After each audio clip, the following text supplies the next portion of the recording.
नमस्कार, news room में आप सभी का स्वागत है। भारत ने एक बार फिर दुनिया को साफ संदेश दे दिया है कि अब यह नया भारत है जो दुश्मन की सीमा के भीतर घुसकर वार करने की क्षमता भी रखता है और उस वार को रोक पाना अब आसान नहीं रहने वाला है।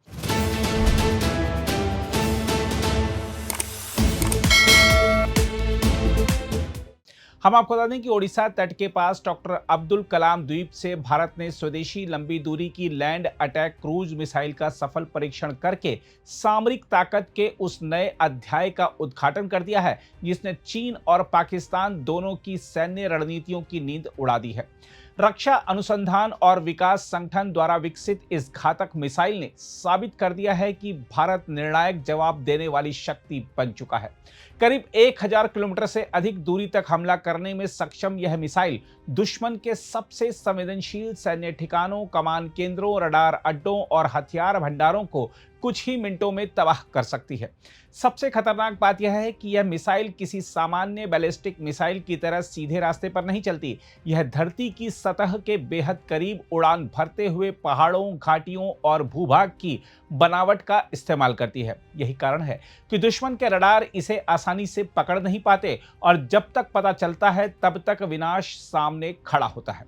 करीब 6 मीटर लंबी और 1.5 टन वजनी इस मिसाइल में पूरी तरह स्वदेशी टर्बोफिन इंजन लगाया गया है। यह ध्वनि की गति के लगभग 80% वेग से उड़ान भर सकती है और 400 किलोग्राम तक का पारंपरिक वारहेड लेकर चल सकती है।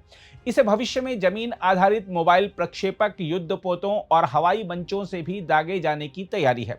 यानी आने वाले समय में भारत की तीनों सेनाओं के हाथों में एक ऐसा साझा हथियार होगा जो किसी भी मोर्चे पर दुश्मन की सांसें रोक सकता है। इस परीक्षण की सबसे बड़ी खासियत यह रही कि मिसाइल ने अपने सभी मिशन उद्देश्यों को पूरी सटीकता के साथ पूरा किया। एकीकृत परीक्षण क्षेत्र में तैनात कई ट्रैकिंग और दूरमापी प्रणालियों ने इसकी क्षमता की पुष्टि की। रक्षा मंत्रालय ने कहा कि मिसाइल ने तय मानकों के अनुसार प्रदर्शन किया। देखा जाए तो यह सफलता ऐसे समय आई है जब कुछ ही दिन पहले भारत ने नई पीढ़ी की बैलिस्टिक मिसाइल रक्षा प्रणाली के लगातार 3 सफल परीक्षण किए थे और नौसेना के लिए मध्यम दूरी की जहाज भेदी मिसाइल का पहला सफल परीक्षण भी किया था।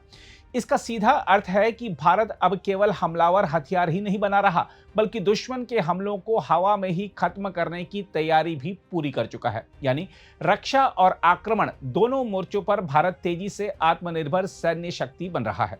सामरिक दृष्टि से यह मिसाइल बेहद महत्वपूर्ण है। चीन लंबे समय से अपनी लंबी दूरी की क्रूज मिसाइलों और हाइपरसोनिक हथियारों के दम पर एशिया में दबदबा बनाने की कोशिश करता रहा है। पाकिस्तान भी चीन की तकनीक के सहारे अपनी सैन्य ताकत बढ़ाने में जुटा है, लेकिन भारत की यह नई क्षमता पूरे शक्ति संतुलन को बदल सकती है।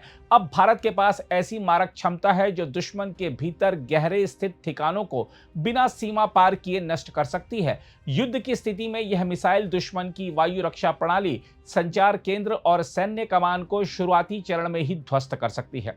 इससे विरोधी देश की जवाबी क्षमता कमजोर पड़ सकती है। इसके साथ ही भारत अब उन चुनिंदा देशों की कतार में खड़ा हो गया है जिनके पास स्वदेशी लंबी दूरी की क्रूज मिसाइल तकनीक मौजूद है। अभी तक अमेरिका, रूस, चीन, फ्रांस और कुछ हद तक ब्रिटेन जैसे देशों के पास ही ऐसी अत्याधुनिक क्षमता थी जो दुश्मन की सीमा के भीतर बेहद सटीक और कम ऊंचाई पर घुसकर हमला कर सके। अब भारत ने भी इस विशिष्ट सैन्य क्लब में अपनी दमदार मौजूदगी दर्ज करा दी है। भारत की यह मिसाइल 1000 किलोमीटर से अधिक दूरी तक वार कर सकती है, जिसका मतलब है कि भारतीय सीमा से दागे जाने पर पाकिस्तान का लगभग पूरा इलाका इसकी जद में आ जाता है। चीन के कई सामरिक ठिकाने, तिब्बत क्षेत्र के सैन्य अड्डे और हिंद महासागर क्षेत्र में सक्रिय दुश्मन ठिकाने भी इसके निशाने पर आ सकते हैं।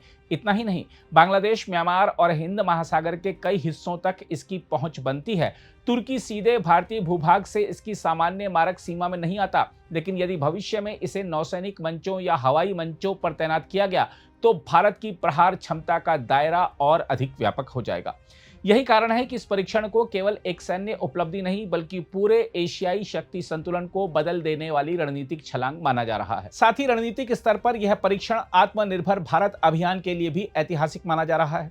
इस मिसाइल के प्रमुख कलपुर्जे और प्रणालियां भारत में ही विकसित की गई हैं। बेंगलुरु स्थित वैमानिकी विकास प्रतिष्ठान इस परियोजना की प्रमुख प्रयोगशाला रही। यानी भारत अब विदेशी हथियारों पर निर्भर रहने की बजाय अपनी जरूरतों के अनुसार खुद घातक सैन्य तकनीक तैयार कर रहा है। यही वह बदलाव है जो आने वाले वर्षों में भारत को वैश्विक रक्षा बाजार में भी नई ताकत बना सकता है। रक्षा मंत्री राजनाथ सिंह ने सफलता को भारत की रक्षा तैयारियों के लिए बड़ा उत्साहजनक बताया है, जबकि रक्षा अनुसंधान और विकास संगठन के अध्यक्ष राजेश कुमार सिंह ने वैज्ञानिकों और अभियंताओं को बधाई दी है। लेकिन असली संदेश दुनिया के लिए है। भारत अब चुप रहने वाला राष्ट्र नहीं है। अगर किसी ने भारत की संप्रभुता को चुनौती देने की कोशिश की तो जवाब केवल सीमा पर गोलियों से नहीं, बल्कि ऐसी सटीक और घातक मारक क्षमता से दिया जाएगा जो दुश्मन के दिल तक पहुंचकर उसे झकझोर देगी। कुल मिलाकर देखें तो यह परीक्षण केवल एक सैन्य उपलब्धि नहीं, बल्कि भारत की बदलती रणनीतिक सोच का ऐलान है। नया भारत अब इंतजार नहीं करता, तैयारी करता है। और जब तैयारी इतनी घातक हो तो दुश्मन की बेचैनी तय है। अगर आप भी लेना चाहते हैं देश दुनिया की तमाम जानकारी तो आज ही सब्सक्राइब करें हमारे चैनल को। साथ ही नीचे दिए बेल आइकन को जरूर दबाएं ताकि हर अपडेट आप तक पहुंच सके।